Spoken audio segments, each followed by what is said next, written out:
चलिए रुक करेंगे खबरों की ओर। तो रामपुर के अंतर्राष्ट्रीय लवी मेले का समापन आधिकारिक तौर पर 2 हफ्ते पहले हो चुका है, लेकिन बाहर से आ रहे व्यापारियों के कारण खरीदारी दिन प्रतिदिन बढ़ती जा रही है।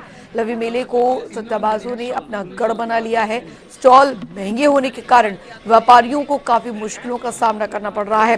सट्टेबाजी की सूचना पुलिस में दी गई, लेकिन जिस पर डीएसपी रामपुर चंद्रशेखर ने बताया कि मेले में सट्टेबाजी की शिकायत मिली थी, जिस पर बारीकी से नजर रखी जा रही है और सीसीटीवी भी लगाए गए।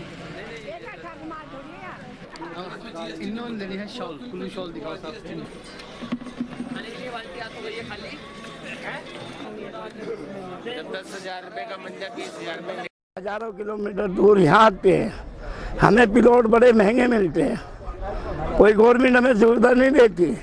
अगर हम नहाने के लिए भी जाएंगे उसमें भी 40 रुपए की बाल्टी है, गर्म पानी की। छोटी बाल्टी लेंगे 20 रुपए की लेंगे।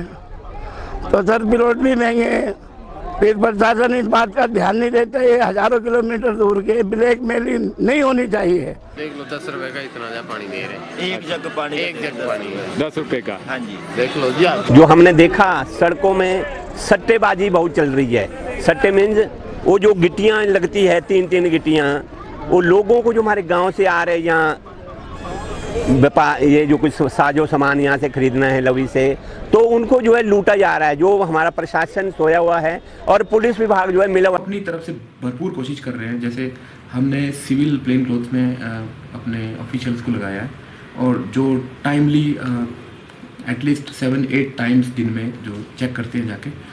इस तरह की अभी तक तो कोई डाइवर्ज नहीं हुआ है, रिवील नहीं हुई है, लेकिन अगर ऐसा कुछ होता है तो हम पब्लिक से भी रिक्वेस्ट करते हैं कि अगर हमें कोई रिटर्न कंप्लेंट कर दे या कोई हमें साथ में कोई पकड़ के भी दे दे, तो इसको ऑथेंटिकेट करने के लिए और एविडेंस कलेक्ट करने के लिए हमारे पास एक हेल्प हो जाए। उधर बिलासपुर के विद्युत उपमंडल नमहोल में हजारों उपभोक्ता बिजली बिल को कुंडली मारे बैठे हैं। आपको बता दें कि उपभोक्ताओं के पास बिजली बोर्ड की करीब 84 लाख रुपए की राशि फंसी हुई है। सभी उपभोक्ताओं को बिजली बिलों के बारे में नोटिस दे दिया गया है। बावजूद इसके उपभोक्ता बिलों की भरपाई को लेकर गंभीर नहीं है। अब विद्युत नमहोल ने दरअसल निर्णय लिया है कि अगर 2 दिन के अंदर बिलों का भुगतान नहीं किया गया तो बिजली कनेक्शन काट दिए जाएंगे, जिसके जिम्मेदार खुद उपभोक्ता होंगे। अभी तक पैसे जमा नहीं करवाए हैं, कृपया आपके माध्यम से लोगों को अवगत करवाने के लिए हमने प्लान बनाई थी कि कम से कम लोगों को पता लग जाए और असुविधा ना हो, क्योंकि लगभग नमहोल उपमंडल में 84 लाख लोगों का आउटस्टैंडिंग अमाउंट है, जो कि कई महीनों से 6 महीने 1.5 साल से पेंडिंग पड़ा हुआ है। इसलिए कृपा करके मतलब लोगों को बताया जाए कि कम से कम 2 दिन के अंदर अंदर पैसे जमा करवाने की कृपा करें, अन्यथा आपकी विद्युत सप्लाई काट दी जाएगी। वहीं आपको बता दें कि हमीरपुर में कुछ दिन पहले मासूम किरण को आवारा कुत्तों ने मौत के घाट उतार दिया था। बता दें कि मासूम किरण को आवारा कुत्तों का झुंड उठा कर ले गया था और मौके पर मासूम की मौत हो गई थी। आखिरकार प्रशासन की नींद टूटी और पीड़ित परिवार को 5,000 की फौरी राशि दी गई। करीब 36 घंटे के बाद परिवार को फौरी राशि दी गई। कायदे से 24 घंटे के अंदर राशि दी जानी चाहिए थी। ऐसे में प्रशासन की कार्रवाई पर सवाल उठाए जा रहे हैं कि क्या गरीब आदमी की जान की कीमत ना के बराबर है। प्रशासन के अधिकारियों ने फौरी राहत राशि समय पर देना तो दूर, पीड़ित परिवार से बात तक करना उचित नहीं समझा।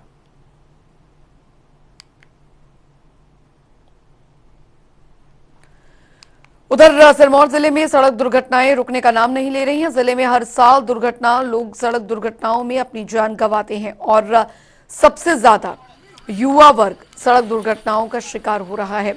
बता दें आपको कि सिरमौर की सिरपिली सड़कें दरअसल जानलेवा साबित हो रही हैं। जिले में पिछले 11 महीने में 336 सड़क हादसे सामने आए हैं। प्रशासन ने ब्लैक स्पॉट पर क्रैश बैरियर नहीं लगाए हैं, जिसकी वजह से हादसे बढ़ते जा रहे हैं। इसी पर आपको बता दें कि प्रशासन ने थाना स्तर पर आवश्यक निर्देश जारी कर दिए हैं। प्रशासन लोगों को जागरूक करने के लिए विभिन्न कदम उठा रहा है।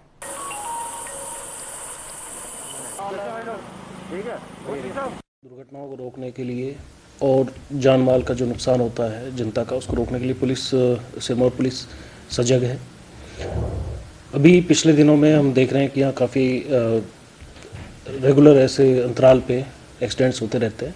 तो उन सब चीज़ों को ध्यान में रखते हुए एक तो पुलिस ने सभी थाना स्तर पे हमने डार्क स्पॉट आइडेंटिफिकेशन के लिए सभी SHOs को बोला है, ताकि हम सबसे पहले उन क्षेत्रों की पहचान कर सके जहाँ पे कि इस तरह के एक्सीडेंट्स ज़्यादा हो रहे हैं। और चलिए अब रुक करेंगे 12 जिले 12 खबरों की ओर फटाफट अंदाज में।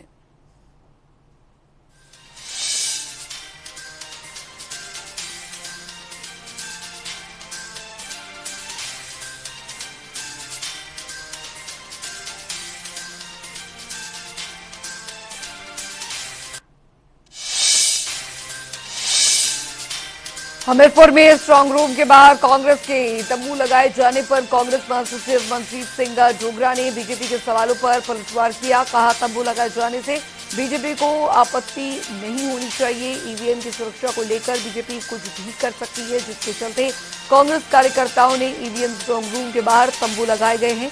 मनजीत डोगरा प्रदेश में दोबारा से सरकार बनाने का दावा किया।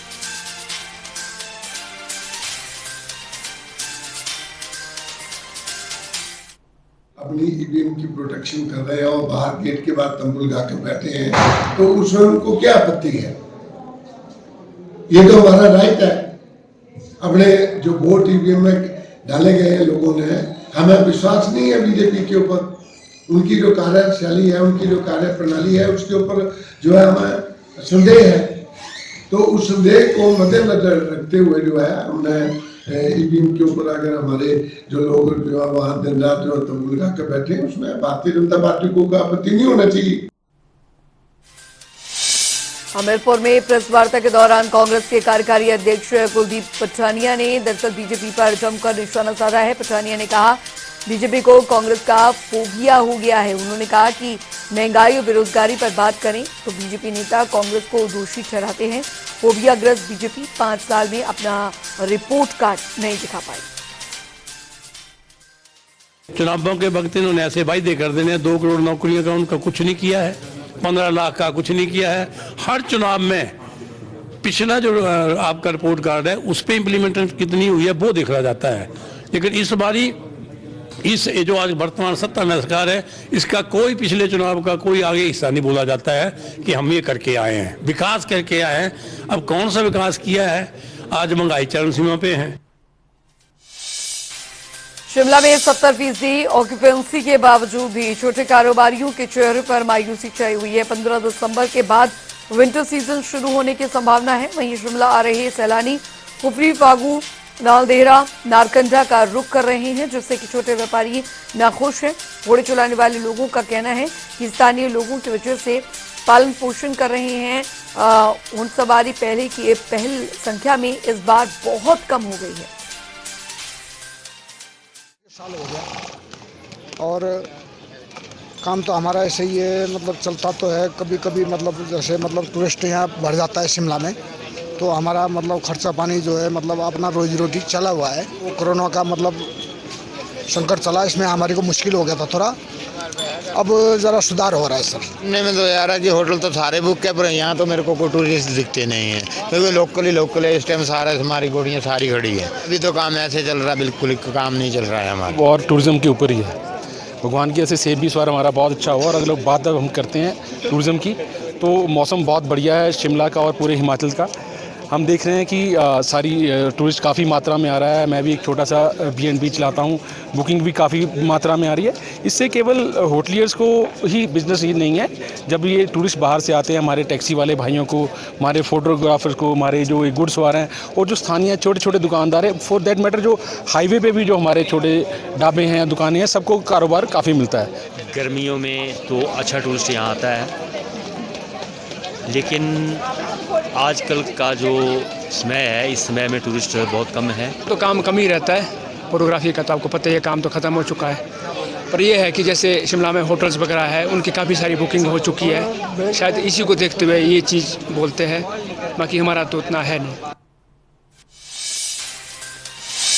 धर्मशाला में किसान बागवानों को नींबू प्रजाति उत्पादों के सही दाम न मिलने की स्थिति में मार्केट इन्वेंशन स्कीम को लागू किया गया है, जिसके तहत किसानों बागवानों को उनके नींबू के उचित दाम न मिलने की स्थिति में अपने उत्पादों को इन केंद्रों पर बेच सकते हैं। कांगड़ा में बिक्री को लेकर 21 केंद्र बनाए गए हैं, जिसमें कि 11 केंद्र HPMC और 10 केंद्र हिमफेड की ओर से स्थापित किए गए हैं। आपको बता दें कि ये स्कीम 15 फरवरी तक लागू रहेगी।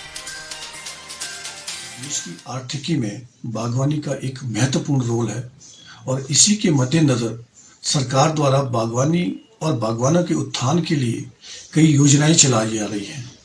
इसी में से एक इम्पॉर्टेंट जो योजना है वो है मार्केट इंटरवेंशन स्कीम, यानी कि मंडी मध्यस्थता योजना। इस योजना के तहत जो है एप्पल, मैंगो और सिट्रस के जो फ्रूट्स है, इसके लिए सरकार जो है रेट फिक्स करती है, प्रोक्योरमेंट रेट्स, ताकि फार्मर्स को अपनी प्रोड्यूस की डिस्ट्रेस सेल ना करनी पड़े, उनको अपने उत्पाद के जो है उचित दाम मिले। 7 वर्षों से बन रहा सोलंग नाला पुल एक बार फिर से विवादों में आ गया है। 7 वर्षों की जद्दोजहद के बाद पुल का एक हिस्सा बनकर तैयार हुआ था। पुल की शटरिंग खोलते समय हादसा हो गया, जिसमें मौके पर मौजूद मजदूर बाल बाल बचे हैं, जो प्रशासन की कार्रवाई पर एक बड़ा प्रश्न चिन्ह खड़ा करता है। वहीं स्थानीय लोगों में प्रशासन के खिलाफ भारी रोष है। शिमला में MTB हिल्स ने दरअसल हिल्स विंटर चैलेंज का आयोजन किया है। चैलेंज का मुख्य उद्देश्य हिमाचल प्रदेश के साइकिलिस्ट को बढ़ावा देना है। विंटर चैलेंज में 4 जिलों के युवाओं ने भाग लिया है। 37 किलोमीटर लंबी इस रेस में 22 किलोमीटर कॉम्पिटिटिव ट्रैक शामिल है और इस आयोजन के जरिए प्रदेश की साइकिलिस्ट को आगे बढ़कर राष्ट्रीय स्तर पर जाने का मौका मिलेगा। ये एक दिन का एक दिवसीय रेस हम ऑर्गेनाइज कर रहे हैं। इसका नाम है शिमला हिल्स विंटर चैलेंज। ये इसका जो मेन उद्देश्य था कि जो लोकल हमारे हिमाचल का टैलेंट है और माउंटेन बाइकिंग स्पोर्ट एक जिसका बहुत पोटेंशियल है हिमाचल में, उसको इनकरेज करना, उसको आगे लाना और उनको एक प्लेटफॉर्म देना। तो इसके तहत ये आज 37 किलोमीटर का हम रेस कर रहे हैं। ज्वारी में वन प्राणी विंग ने 2 दिवसीय कार्यशाला का आयोजन किया है। परिंदों की लुप्त हो रही प्रजातियों की सुरक्षा के लिए दरअसल ये आयोजन किया गया है, जिसमें कि वन प्राणी रक्षकों और अधिकारियों ने भाग लिया और साथ ही दिल्ली और मुंबई से आए प्रशिक्षुओं ने वन प्राणियों की प्रजातियों के बारे में विस्तार से जानकारी दी है। डॉक्टर सुब्रत देवता ने बताया कि दरअसल इस प्रशिक्षण का मुख्य उद्देश्य विश्व से लुप्त हो रही वनस्पति वन प्राणी प्रजातियों की सुरक्षा के प्रति जागरूकता पैदा करना। स्टेट लेवल पे ये एक्टिविटी लेते हैं, ये यहाँ का नहीं रुका है, वो ग्लोबल तक पहुँच रहा है। ये एक्टिविटी सुरक्षा के लिए, पक्षियों की सुरक्षा के लिए क्या क्या ले रहे हैं, मैनेजमेंट इनपुट ले रहा है, वो ग्लोबल के लिए भी चल रहा है। ये उद्देश्य से कल और आज ये ट्रेनिंग यहाँ पर चल रहा है। हमीरपुर में नेताजी सुभाष चंद्र बोस राजकीय महाविद्यालय हमीरपुर में एनसीसी के 75वें स्थापना दिवस पर रक्तदान शिविर का आयोजन किया गया, जिसमें 31 कैंडिडेट्स ने रक्तदान किया। रक्तदान शिविर में महाविद्यालय की प्राचार्य डॉक्टर अंजू बत्रा और सगल मुख्य अतिथि उपस्थित रहीं।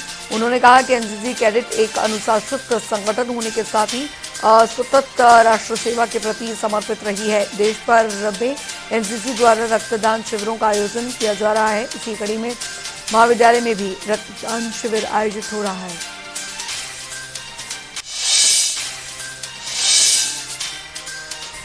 चंबाघाट से शिमला तक का 4 लेन निर्माण कार्य चल रहा है। चंबाघाट शहर से गांव जाने वाले रास्ते पर डंडा लगने की वजह से रास्ता बंद हो गया है, जिससे स्थानीय लोगों में रोष देखा जा रहा है। स्थानीय लोगों का कहना है कि बिना जानकारी के 4 लेन कंपनी ने रास्ता तोड़ा है, जिसकी वजह से बच्चे, बुजुर्ग और लोगों को आने जाने में काफी परेशानियों का सामना करना पड़ रहा है। वहीं मौके पर पहुंचे 4 लेन निर्माण कर रही कंपनी के इंजीनियर ने बताया कि जहां भी 4 लेन निर्माण के लिए जगह एक्वायर की गई है, वहीं पर कार्य शुरू किया जा रहा है। यहाँ पे तहस नहस कर दिया, कोई रास्ता नहीं, कुछ नहीं, ना मुझे किसी ने बताया कि यहाँ पे रास्ता खराब कर दिया या रास्ता नहीं है। और यहाँ पे एक छोटी सी एक पाइप थी, उसके सहारे से भी नीचे उतरी, उतरते ही इतनी जोर से गिरी हूँ कि एक टांग में बिल्कुल बुरी तरह से लगी है। और ये बिल्कुल कोई रास्ता हमें नहीं दे रहे, ना इन्होंने कुछ बताया, ना हमें पहले बोला कि ये रास्ता बंद हो जाएगा, कुछ भी। सबको प्रॉब्लम आई है जितने भी पड़ोस में है, और ना ये हमें अभी भी क्लियर नहीं कर रहे हैं कि क्या ये रास्ता बनेगा या नहीं बनेगा, या क्यों नहीं हमें दे रहे हैं ये रास्ता। बहुत सारे रहते हैं यहाँ पे, किराएदार भी रहते हैं और ऑनर्स भी रहते हैं, और छोटे छोटे बच्चे हैं, बुजुर्ग के घर पे पेशेंट है, कहाँ से जाएंगे सब लोग। हमें ये अभी क्लियर भी नहीं कर रहे कि पक्का हमारे को कल से रास्ता मिलेगा, कहाँ से मिलेगा। हमें भी तो प्रॉपर चाहिए ना, रिटर्न दे दो या तो हमें कि हाँ मिलेगा रास्ता। जब तक ये प्रॉपर नहीं होता, कॉपरेशन पूरा रहेगा, हम नहीं रोक रहे कि काम मत करो, हम पूरा साथ देंगे इस बात के लिए, बट हमें रास्ता तो बताओ एटलीस्ट कि मिलना चाहिए रास्ता कहीं ना कहीं से। दूसरों के खेत से हम नहीं जा सकते। और जो ये रास्ते का है तो इसमें सर हम अभी फ़िलहाल के लिए रैंप बना रहे हैं, और साथ में जब जैसे रिटेनिंग वॉल बनती जाएगी तो उसी में हम सीढ़ियाँ छोड़ते जाएंगे इनके लिए, जो हमारे को बताया गया है। सर्वे के थ्रू जो भी पॉइंट लगे हैं, जितनी लैंड एक्वायर हुई है, हमने उसी हिसाब से एक्सकवेशन किया है। ये रास्ता था, यहाँ पे स्लोप बनी हुई थी, जो मिट्टी थी उसी वजह से जो रास्ता था वो ऐसा था, बाकी वो ऐसा कुछ नहीं है। अभी हम फिलहाल के लिए रैंप बना रहे हैं। बिलासपुर के सिरखड्डा क्षेत्र में बने पुल पर आत्महत्या की घटना रुकने का नाम नहीं ले रही है। पुल पर एक अप्रवासी व्यक्ति ने छलांग लगा दी, जिससे कि व्यक्ति की मौके पर मौत हो गई। मृतक की उम्र 37 साल बताई जा रही है, जो उत्तर प्रदेश के बदायूं का रहने वाला था। वहीं पुलिस ने शव को कब्जे में लेकर पोस्टमार्टम के लिए भेज दिया है। करीब 8:45 पे सुबह थाना घुमार में सूचना मिली कि एक प्रवासी ने जो है पुल से कूदकर जो आत्महत्या कर ली है, जिस पर जो है पुलिस ने मौका पे पहुंचकर सबको कब्जा में लिया, और जो व्यक्ति है उसकी पहचान ओस्कर बदायूं यूपी का रहने वाला है, जो 37 वर्ष का है, और ये बड्डू में जो है पेंटर का काम करता था। जो आज इसका जो पोस्टमार्टम करवाया जा रहा है, पोस्टमार्टम होने के बाद जो है शव परिजनों के हवाले किया जाएगा, और इसके मृत्यु के कारणों का पता किया जा रहा है। पांवटा साहिब में पुलिस प्रशासन ने बजरी माफिया और साथी टिप्पर चालकों पर सख्त रुख अपनाया है। पुलिस टीम ने अवैध सामग्री ढो रहे वाहनों पर सख्त कार्रवाई की है। पुलिस ने 37 वाहनों से 3,10,000 रुपए का जुर्माना वसूला है, और गिरी नदी के सभी खुफिया रास्तों को भी बंद कर दिया है। डीएसपी रमाकांत ठाकुर ने बताया कि शिकायत मिलने पर पुलिस टीम ने कार्रवाई की है और सभी खुफिया रास्तों को बंद कर दिया गया है। पांवटा साहिब में नेशनल ग्रीन कॉरिडोर 707 बना रही निजी कंपनी के खिलाफ स्थानीय लोगों ने मोर्चा खोल दिया है। लोगों का आरोप यह है कि कंपनी ने हजारों हरे भरे पेड़ों पर पीला पंजा चला दिया है, जिसको लेकर सैकड़ों स्थानीय सरकार के खिलाफ सड़कों पर उतर गए हैं और निजी कंपनी के खिलाफ मोर्चा खोल दिया गया है। वहीं पेड़ों की कटाई पर वन विभाग ने भी चुप्पी साध रखी है। ये जंगल को उन्होंने बर्बाद कर दिया, ये पूरे एरिया को उन्होंने बर्बाद कर दिया कि कटिंग कर देते हैं, और कटिंग करने के बाद ये जो है काम छोड़ के चले जाते हैं, तो जिससे जो है पीछे का एरिया जो है स्लाइड हो रहा है। उसमें बहुत सारा नुकसान जो है, हमारी जो प्राइवेट ज़मीन है वो सारी जो है उसमें स्लाइड हो गई है, उसमें बहुत सारा नुकसान जो है अभी तक हुआ है।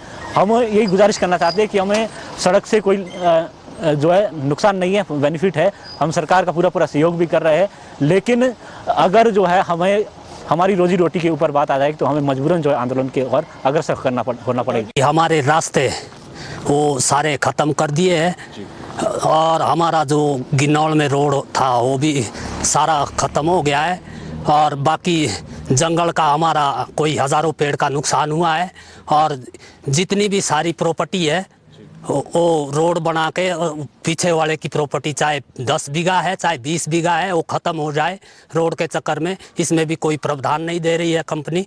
तो हम यही चाहते हैं कि कंपनी हमारी बात सुने, पर कंपनी वाले 2 दिन से हम यहाँ सड़क में खड़े हैं, कंपनी वाले एक पल भी हमारे सामने खड़े नहीं हुए हैं। ये कंपनी का काम चला है गांव भटनौल के ऊपर। हमारा मेन मुद्दा है जंगल पे, क्योंकि ये हमारी प्रॉपर्टी है, हमारा इसमें हक हकूक है भटनौल वाले का। तो हम चाह रहे थे कि भाई इसमें ज़्यादा नुकसान पाया गया है। हमारे जो जैसे कि इसमें अगर 250-300 पौधा सड़क में आता है तो इसमें हमारा ज़्यादा स्लाइड एरिया हुआ है, जिसमें कि हमारे कोई 3-4 हज़ार पौधे स्लाइड हुए हैं। तो इसमें ये कंपनी वाले कोई भी एक्शन नहीं ले रहे हैं। चलिए इसी के साथ पहाड़ प्रभात के इस बुलेटिन में अभी के लिए फिलहाल इतना ही। एक ब्रेक, अब बने रहिए जनता टीवी के साथ।